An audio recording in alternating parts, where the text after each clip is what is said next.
Testing, testing.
Andrew, can we test your microphone?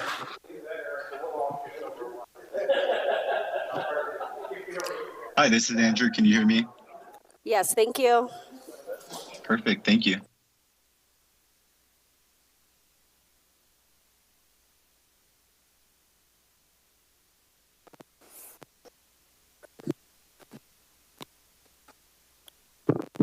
Hello, I'd like to welcome everybody to the Planning Commission meeting for Tuesday, October 22nd, 2024. We'd like to go ahead and call this meeting to order, and we'll start with the Pledge of Allegiance. Pledge allegiance to the flag of the United States of America and to the republic for which it stands, one nation, under God, indivisible, with liberty and justice for all. Roll call, please. Commissioner Neal? Here. Commissioner Davis? Here. Commissioner Kogler? Here. Commissioner Marlowe? Present. Commissioner Connolly? Commissioner Christensen? So the record will reflect that Commissioners Christensen and Connolly are absent. Staff introductions. Marcy Reynoso and Ashley Peterson, Administrative Assistants. Warren Frace, Community Development Director. Katie Bannister, Associate Planner. This is Andrew Falstaff from the City Attorney's Office. Okay. Are there any general public comments regarding matters not on the agenda? Any callers? No, no callers. Excellent. Okay. Are there any agenda items proposed to be tabled or rescheduled? There are none. Excellent. Moving right along here. So one and only item today on our public hearings is regarding the amendment to the zoning code, chapter 21.58, regarding accessory dwelling units and junior accessory dwelling units. Katie, I believe you have a staff report. You are correct. Thank you, Chairperson Pro Tem Covarrubias. That is a mouthful. Uh-huh. I'm going to ask you to spell it by the end of the evening.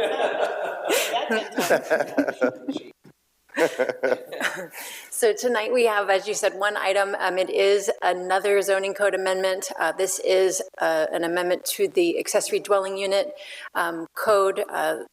The state legislature continues to make changes. So this is the 2024 accessory dwelling unit update. So accessory dwelling units, as I think most people are aware, are ADU, also called ADUs. They are a separate residential dwelling unit that has complete independent living facilities that's located on a lot with a proposed or existing primary residence. There is a subcategory of accessory dwelling units called junior accessory dwelling units. These are accessory dwelling units, but they have specific standards. They have to be converted from existing space. They can't be any larger than 500 square feet, and they do require that the property owner lives on the property if you're going to have a junior ADU. ADUs are allowed in any zoning district. They're allowed in single-family zoning districts, multifamily zoning districts, and mixed-use zoning districts. The state has decreed that ADUs do not count towards the allowed maximum density, neither the allowed density on a particular lot, nor if the city wanted to try to restrict growth in the city, ADUs would not count towards any growth program within the city. There is a long history of second units and accessory dwelling units, both in the city and in the state. I did this research a couple years ago, I think 22, when we brought some accessory dwelling unit changes to you. So the farthest back I could find in the records was in 1983. The city had adopted standards for what were called senior housing units. There were some amendments over the years, but they were changed at about the same time that the state of California made changes in 2003 to allow what were called second units. And then things started heating up in the teens. In 2016, the state of California renamed second units to accessory dwelling units, and they started allowing cities to allow junior ADUs. The most significant changes, I think, that have happened since I've been a planner were in 2019. The state reduced setbacks, required cities to allow junior accessory dwelling units. They've made changes to multifamily developments. And then I think one of the things that really has accelerated ADU growth is that the development impact fees. The city cannot charge development impact fees on small ADUs. Those are smaller than 750 square feet in size. As I said, in 22, we brought some refinements to, or there were some refinements, and we brought that to Planning Commission and City Council, things related to height, parking requirements, and then enforcement of the front setback. So what's happened since those years? So here is a look. The table, the graph on the right comes from HCD. All of the communities in the state have to report to HCD once a year on how they're doing on housing. And so the state has compiled that data, and it is available on their website. I've got the website there at the bottom, and I've also got a QR code because I find the data really interesting, and they've put it together in some pretty nice graphs. So anyway, the QR code's there. I've got it at a later slide if anyone wants to take a picture of it, so you can bring it up on your own device. But it's from HCD. So this is these numbers are statewide. So in 2016, like I said, this is when the changes to ADUs kind of started kicking off. The state permitted, all the communities in the state permitted not quite 100,000 residential units. That has changed. Last year, the state permitted about 130,000 total residential units. So that's a delta of about 34,000 units. And the same time, the number of permits for ADUs went from 1,300 to 28,000. So that's a delta of almost 27,000. The red number there on the left is of the increase of almost 35,000 units per year that the state has experienced, almost 78% of those have been ADUs. Obviously, that's raw data. There's lots of nuance, but those are some pretty bold numbers. So a lot of the growth of housing or development of housing in the state really has been driven by ADUs. So jumping into more locally, the top table on the left is for the entire county of San Luis Obispo. So county, all the cities, all the different jurisdictions within San Luis Obispo County, and then Paso Robles there at the bottom. So similarly, in 2016, the county permitted about 800 units. In 2023, just over 1,000. So that's a change of 221 units. Same time, ADUs increased about 200 units a year. So countywide, almost all of the growth of the number of units produced per year has been ADUs. Again, a gross oversimplification, but clearly lots of ADUs under construction. It's been a little less dramatic in Paso Robles.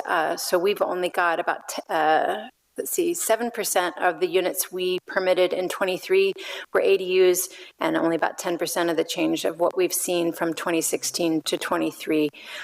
Last year, we did issue quite a few permits for ADUs.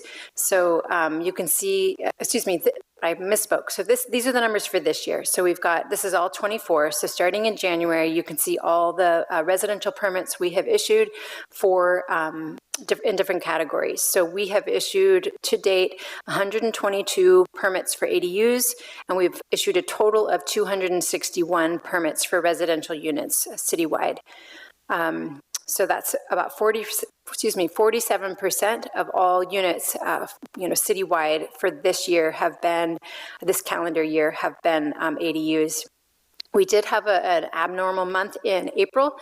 We issued a total of 221 residential permits. Those were in planning area 13 within the Olson South Chandler specific plan.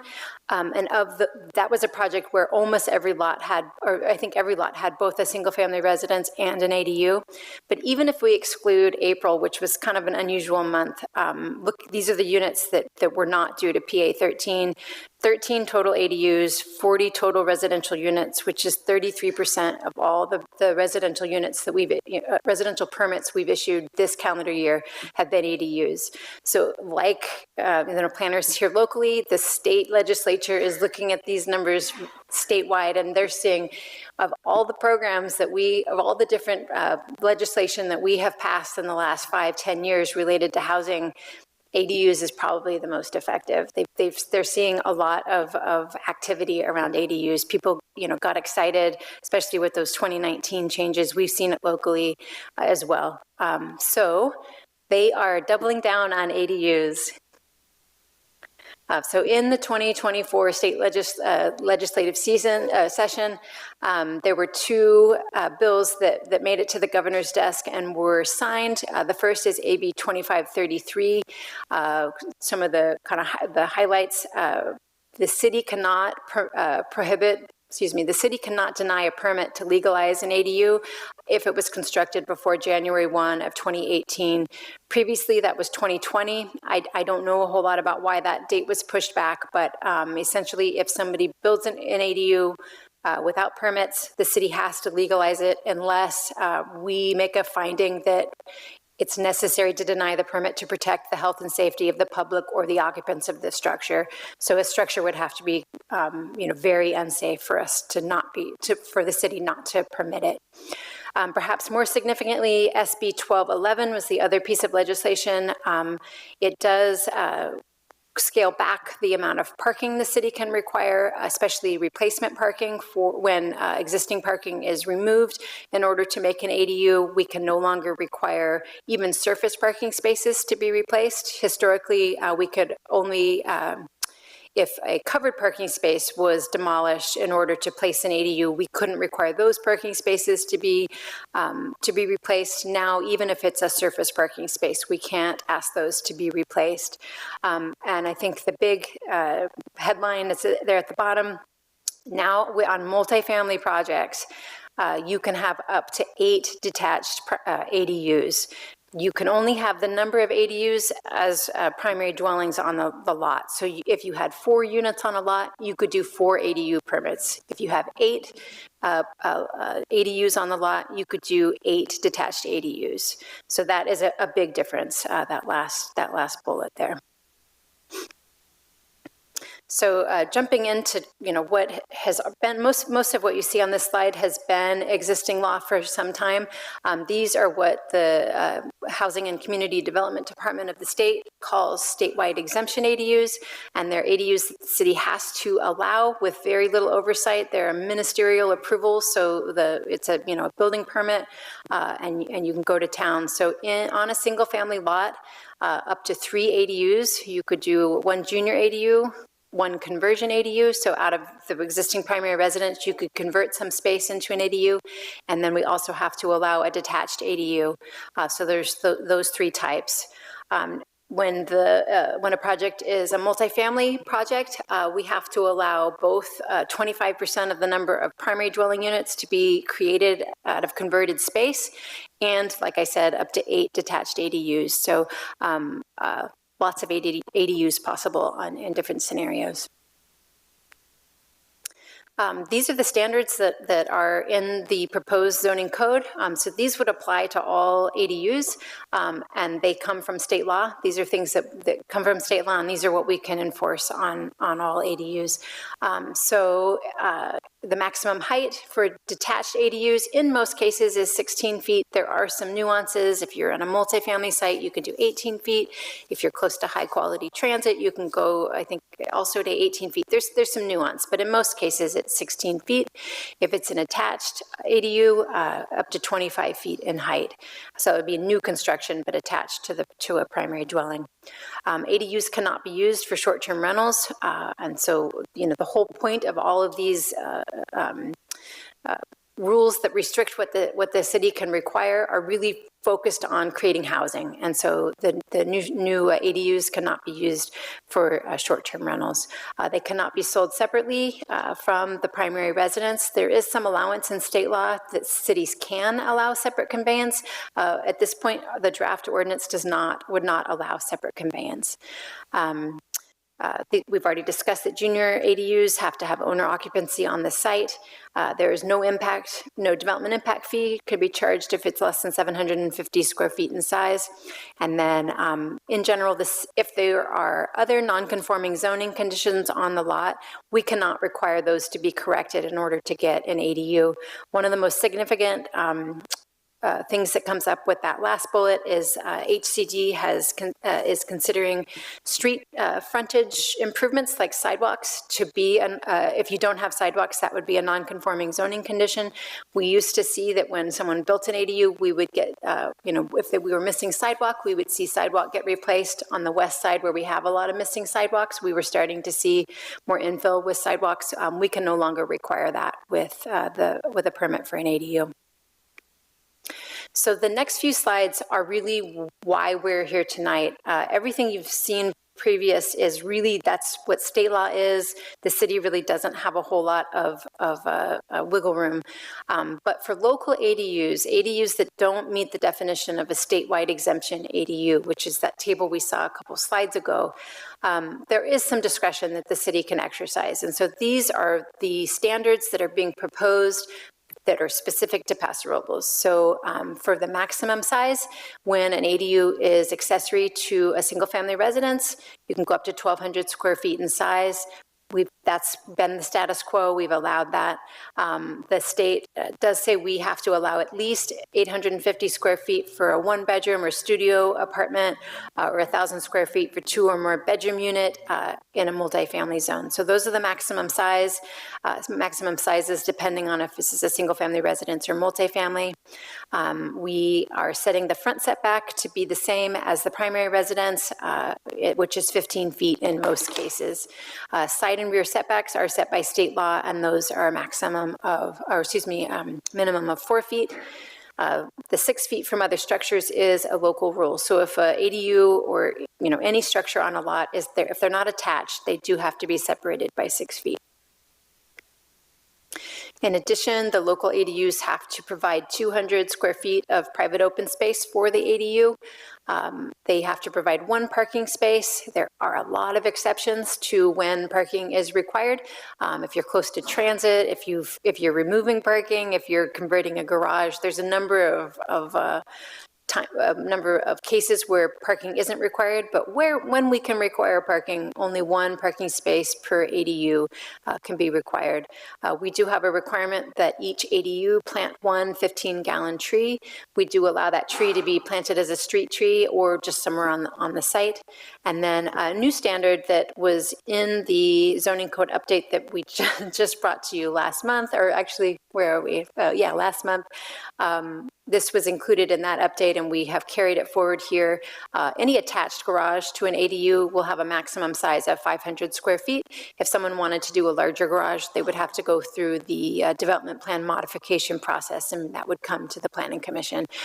We are seeing on occasion applications for really large accessory structures, and they're attached to an ADU, and so then it's hard for us to know what the standards should be. So we're setting it here at 500 square feet. There are architectural requirements. These are also brought forward from the ADU ordinance that you had just passed. The applicant can choose 4 of the list here. They have to provide features that are similar to the primary so that there's some consistency in the design of the site. And then I think a really important thing to understand is that the city cannot apply any development standard that would require the ADU to be less than 800 square feet.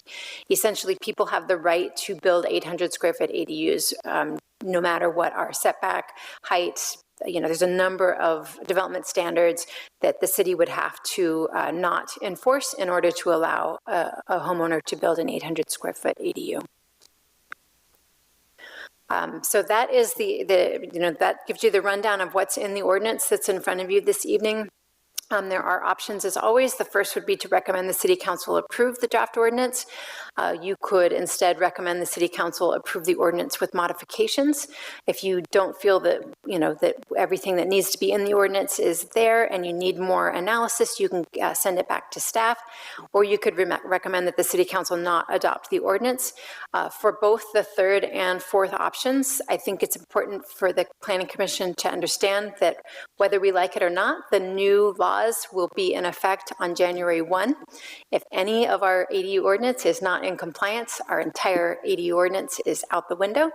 So staff would not recommend 3 or 4, but they are there as options for the Planning Commission. So staff's recommendation is actually to make some modifications. We have been working on this ordinance on a very fast track. So our recommendation is that you our staff's recommendation is that the Planning Commission recommend to the City Council that they adopt the draft ordinance for accessory dwelling units and junior accessory dwelling units. We do recommend some changes.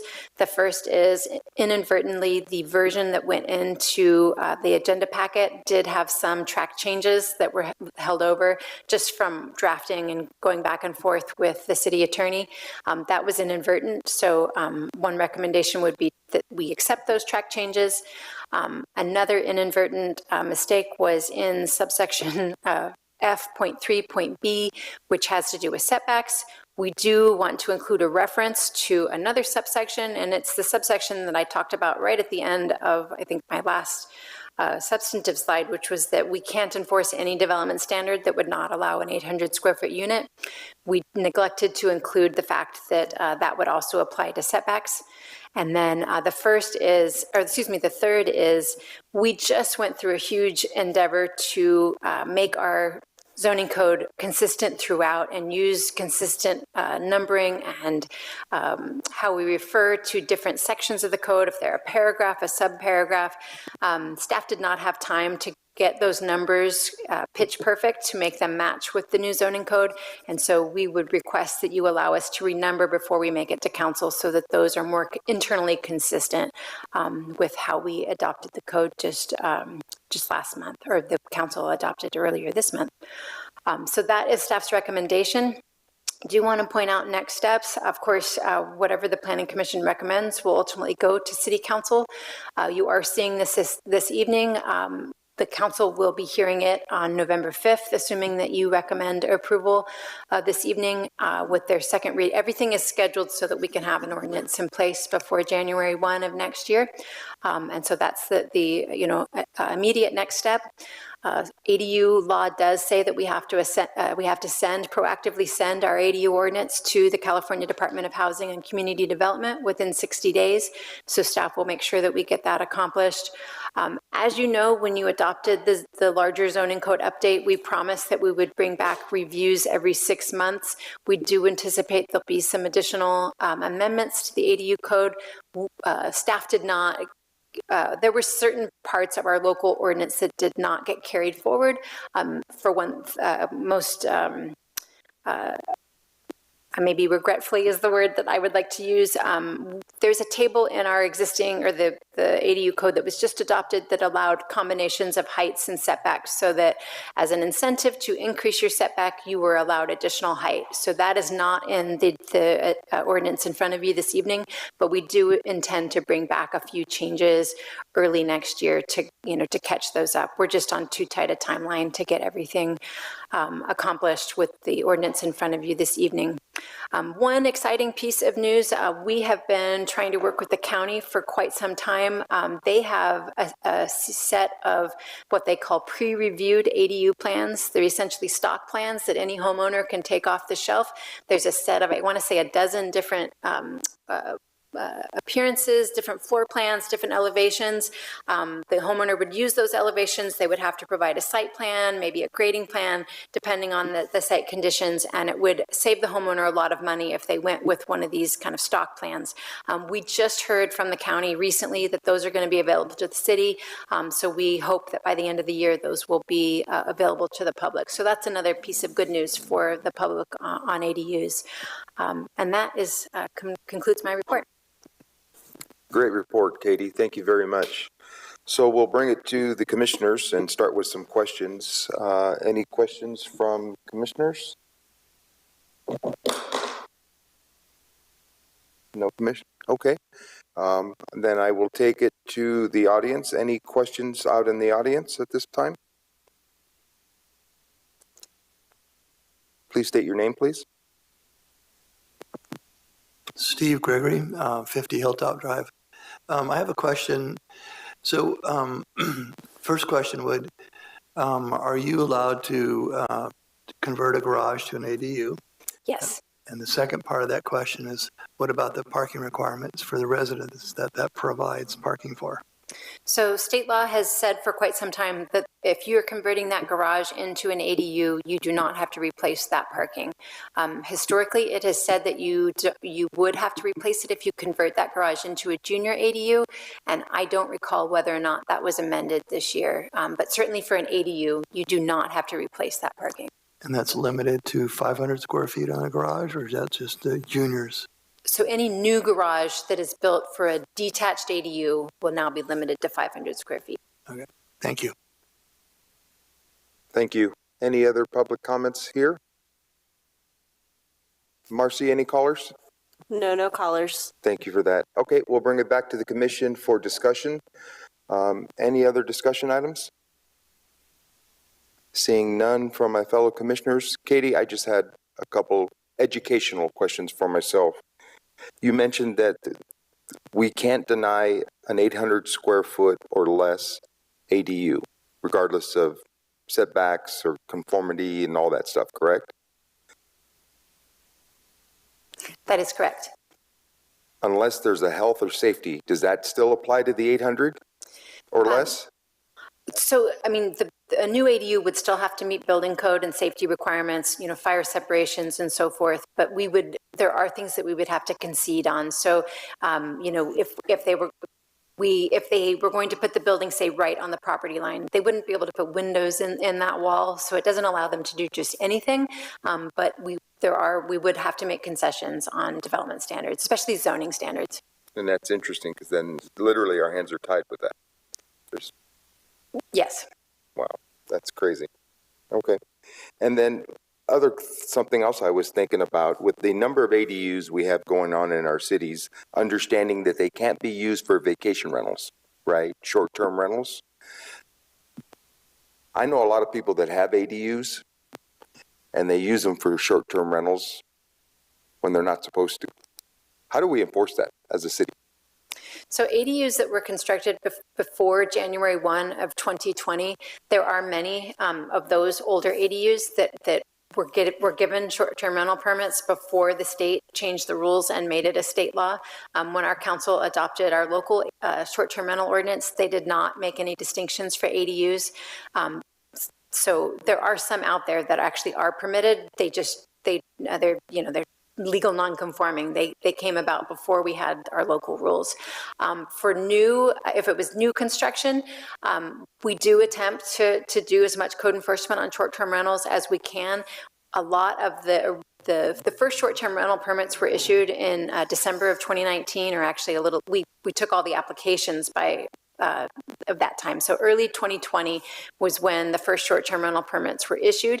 Many of those came up for their 3-year renewal just recently, and as those get renewed, we do go online and look at listings and try to compare to the extent we can.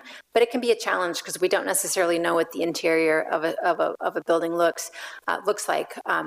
We do have a short-term rental hotline if anyone wants to report to the city. We do follow up on complaints of that nature. So if I was given a short-term rental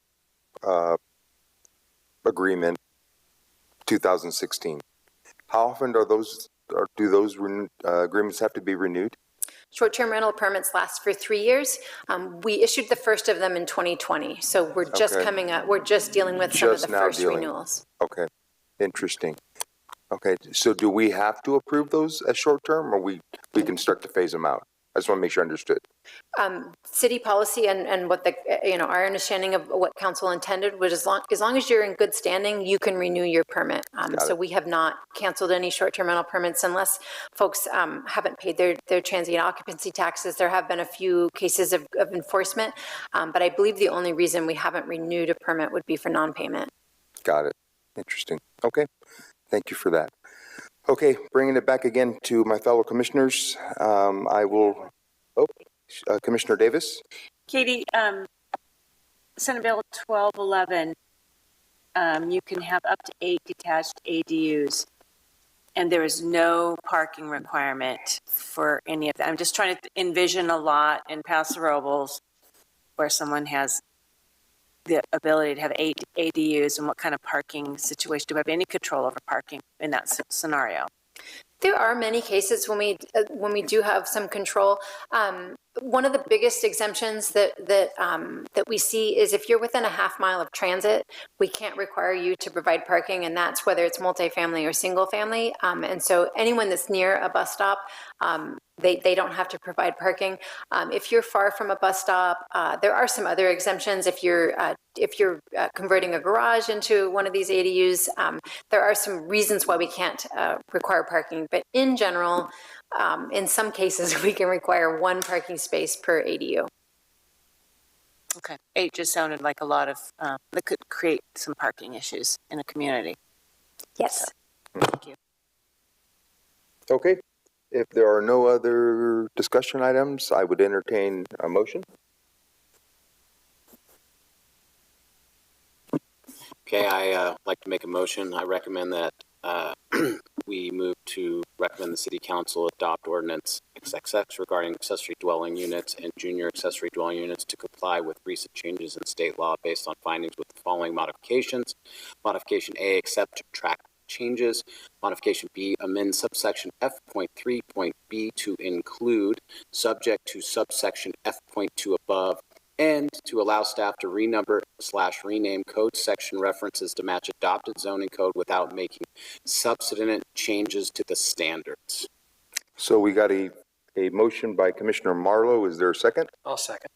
Second by Commissioner Neal. Roll call, please. Commissioner Marlowe? Aye. Commissioner Neal? Aye. Commissioner Kogler? Aye. Commissioner Davis? Aye. Chairperson Covarrubias? Aye. Motion passes 5-0. Great job, Katie. All right, moving on to discussion items. Going into our consent calendar. Any questions or corrections for our DRC minutes for September 9th or 16th? If not, I'd entertain a motion. I move approval of the consent calendar. I'll second that. We've got a motion by Commissioner Neal, seconded by Commissioner Kogler. Roll call, please. Commissioner Neal? Aye. Commissioner Kogler? Aye. Commissioner Marlowe? Aye. Commissioner Davis? Aye. Chairperson Covarrubias? Aye. Motion passes 5-0. Excellent. Moving on to other reports. Paso Robles Streetscape Ad Hoc Committee report? No report. No report. Housing Constraint and Opportunities Committee? Yes, the next Housing Constraints Committee meeting will be on November 14th. So I think we have 2 sitting members from the commission on that board. We'll be getting notices and agendas out in early November. Excellent. Okay. Any questions or concerns scheduling-wise for the DRC committee rotation schedule? Chair, Yes, sir. I have one. Yes, sir. I have November, December, and January, and the powers that be seem to want me to have jury duty on the 18th of November, possibly. I'll know for sure on the 15th, but I probably should have somebody cover for me if they can, and then I'll cover for one of you next time you get the call. I am checking calendar I'd here. help you if you could, but I'm on the same rotation. Really? I'll cover. Okay. Commissioner I Koch. have another one too.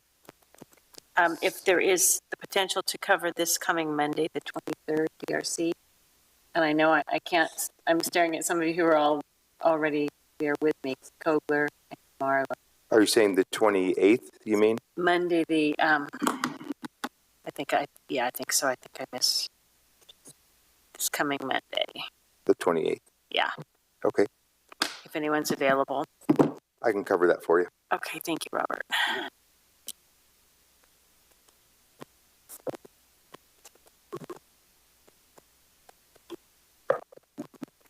All right. If there are no other scheduling conflicts,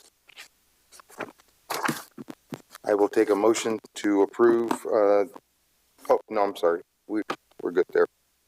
No, nothing else there. Any other planning commissioner comments?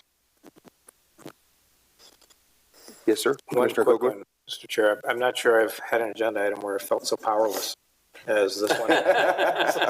What can we do? So it's a little frustrating. It is. Any other comments?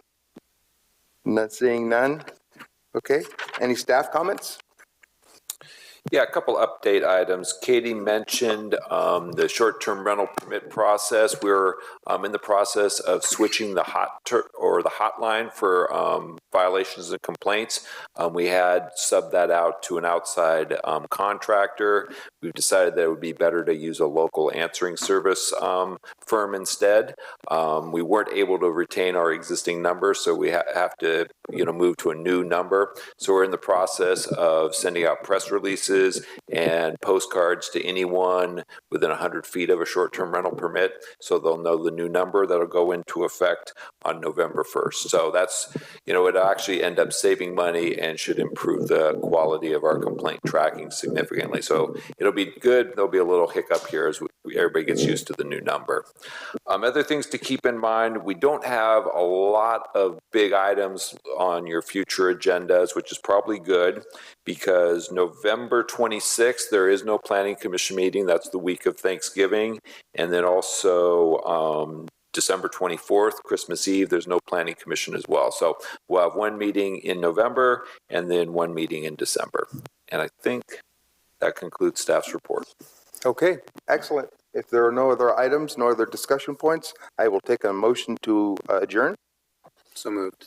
So moved by Commissioner I'll second that. Marlowe. We got a second. All in favor? Aye. Aye. So adjourned. Just for the record,